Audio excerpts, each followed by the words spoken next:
Bienvenidos queridos alumnos a una nueva semana de cursada. En esta semana vamos a continuar adentrándonos en la unidad número 4, donde vamos a ver qué es el texto dramático. Vamos a adquirir nuevas herramientas para poder traducir este género con las particularidades y diferencias que tiene con respecto a otros géneros.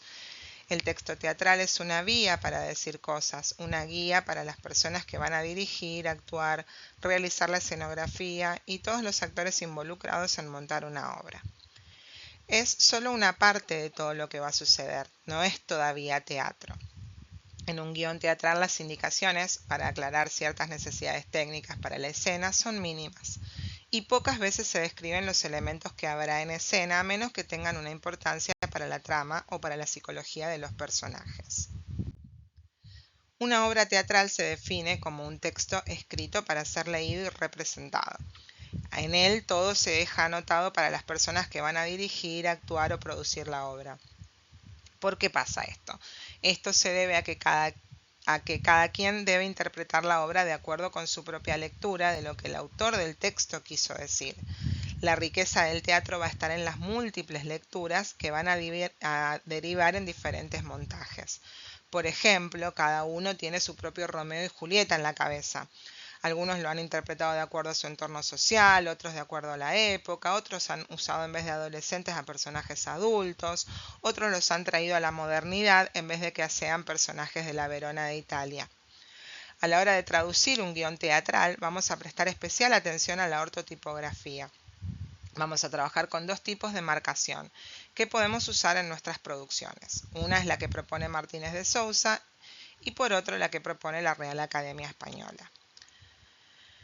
Según Martínez de Sousa van a encontrar primero las distintas secciones que podemos hallar en un guión teatral. El guión se divide en diferentes partes o secciones que presentan diferentes características ortotipográficas y les aclara en el apunte cómo va escrita cada una, como pueden ver acá, cómo se escribe el acto, la escena y el prólogo. Hay diferencias entre las versales y las versalitas. Vamos a señalizar con versales y en negrita distintas escenas que componen cada acto, versales sin negrita. Cada parte de la obra van a ver cómo se señala y van a tener que aplicar esto, ¿no es cierto? Las distintas ortotipografías y grafías para cada una, para cada parte. Hay diferencias entre las versales y las versalitas. Las versales son las mayúsculas y la versalita es esa letra que tiene el trazo de la mayúscula, pero la altura es equivalente a una letra minúscula. ¿Cómo se hacen? Ya deben saber cómo se hace en el Word, si no cualquier cosa yo les copio esto en el foro. De acuerdo a José Martínez de Sousa, el prólogo es un texto que se ubica al comienzo de cada acto para situar a la escenografía y a los personajes que están presentes. El prólogo se compone en bloque y en cursiva y el texto debe estar justificado. Los nombres de los personajes deben escribirse con versal o versalita. La puntuación de teatro, como veníamos diciendo, está la grafía clásica y la grafía moderna.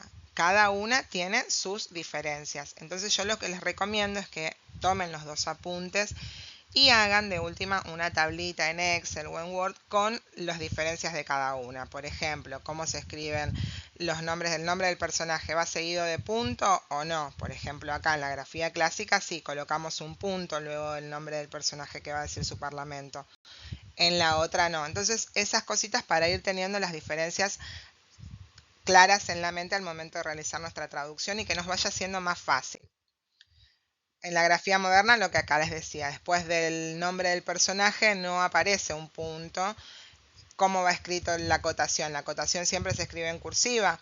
La acotación comienza con mayúscula y termina en un punto, en una sí y en otro no. Entonces váyanse haciendo todas esas diferencias. De acuerdo a José Martínez de Sousa, las acotaciones son todas las instrucciones que plasma el dramaturgo en el guión, para indicar, por ejemplo, los gestos de los actores, las acciones que tienen que ejecutar, los ademanes, el tono de voz, cuando un actor entra en escena, cuando hay un sonido ambiente, etc. Se escriben entre paréntesis y en cursiva. La grafía clásica nos dice que luego del nombre del personaje se escribe un punto o dos puntos. La acotación va a comenzar con mayúscula y va a terminar con un punto adentro del paréntesis. Son todas cositas que ustedes van a ir teniendo que tener en cuenta. Las acotaciones, igual que dijimos antes, emplean los paréntesis y la cursiva, van a comenzar con mayúscula y el punto se ubica fuera del paréntesis. Estas son diferencias, algunas diferencias que vamos a ir encontrando. Para la grafía moderna no hay punto después del nombre del personaje, la acotación comienza con minúscula y nos lleva a punto final si está al comienzo del texto. Si está en el medio del texto va precedida por un punto seguido, comienza con mayúscula y termina con un punto dentro del paréntesis. En este respecto les quiero aclarar algunas cositas sobre el guión teatral. El título de la obra es fundamental para que el público la identifique. Los personajes muchas veces nos va a decir cómo van vestidos, cómo hablan. Se pueden mencionar aspectos que sean relevantes para la historia. En esta obra, en Swept Away by Murder, al final van a encontrar que nos dice varias cosas de la representación de la obra.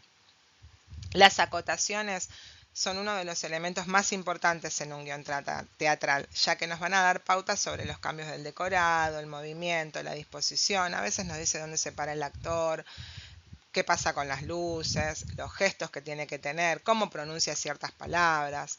Aquí pueden anotarse todos los detalles que el dramaturgo va a considerar necesario para realizar e interpretar la obra. Los actos nos hacen referencia a cada una de las partes de la obra y se muestran enumerados. En esta obra tenemos 2 actos. El paso de un acto a otro implica a veces, no siempre, un cambio en la escenografía. La escena está dentro de cada acto y hace referencia a los personajes que van a aparecer en el escenario. Los cuadros son elementos integrados dentro de una escena que representa situaciones o diálogos breves que pueden ser independientes al hilo conductor de la historia. En cada cuadro se puede o no cambiar el decorado. Los diálogos son los textos que interpretan los actores. A veces, en algunas obras de teatro, nos vamos a encontrar con monólogos. Los monólogos se dan cuando en escena se encuentra un solo personaje que interpreta un texto, ya sea para él mismo, para otros personajes que no están en el escenario o para el público.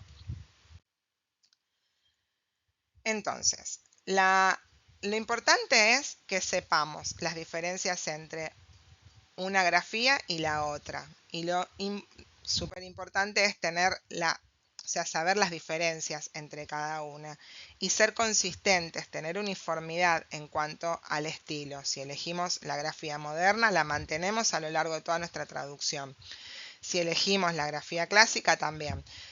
En cada trabajo el tutor les va a decir, bueno, vamos a usar la grafía moderna, vamos a usar la grafía clásica. Si el tutor no lo dice, es importante que ustedes lo aclaren. Aclaren qué grafía usaron para realizar su traducción. Bueno, más allá de la ortotipografía, un elemento muy importante a la hora de traducir teatro es la oralidad. Tenemos que tratar de reflejar en nuestras traducciones esa oralidad, porque nosotros tenemos que pensar que la persona no va a leer esto, lo va a decir, lo va a interpretar, entonces tiene que sonar lo más natural posible. Verán que la puntuación del teatro no es un tema sencillo, lo vamos a ir viendo semana a semana, y por hoy esto es todo. Nos encontramos en una nueva video lección más adelante. Saludos.